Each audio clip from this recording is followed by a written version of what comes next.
Hi, my name is Brian Krug, and I'm a member of the technical services team at Syngenta Flowers.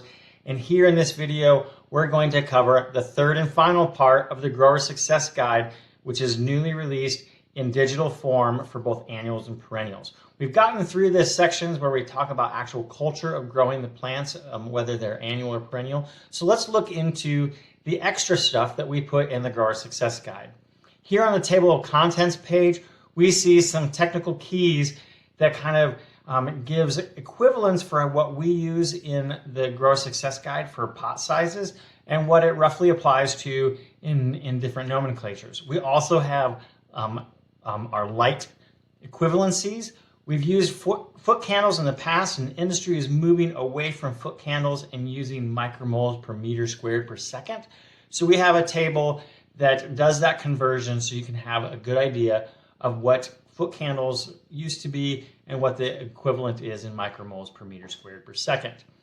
We also have the decoding of our timing and vigor abbreviations that are used throughout the Grower Success Guide. The next thing that I want to cover is this substrate moisture level management guide. We have this in both English and Spanish. These are both available on the website. You can use this QR code here to go to those and have a full page printout that you can use.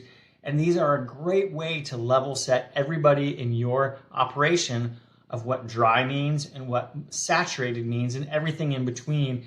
And these charts do a great job of doing that. And these are industry standards that have been around for many, many years. The next thing we have is our vegetative annual and perennial cutting sticking priority guide.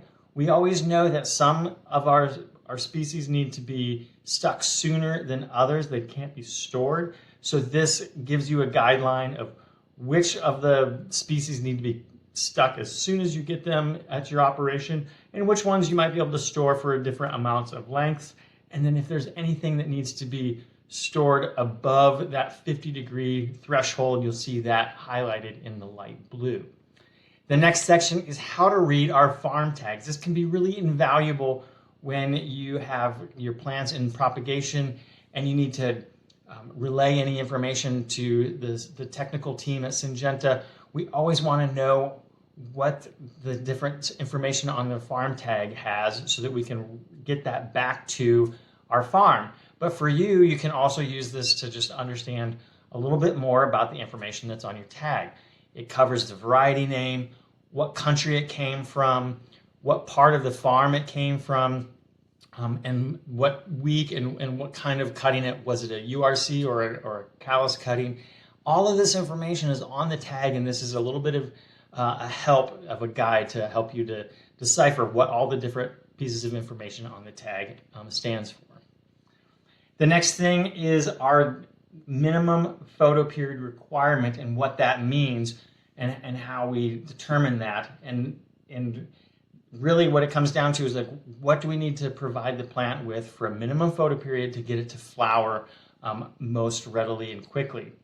We have this graph here, and it gives an idea of the time or the day length at different latitudes across North America, and gives you an idea of when we cross that threshold from short days to long days and then back to short days based on the calendar.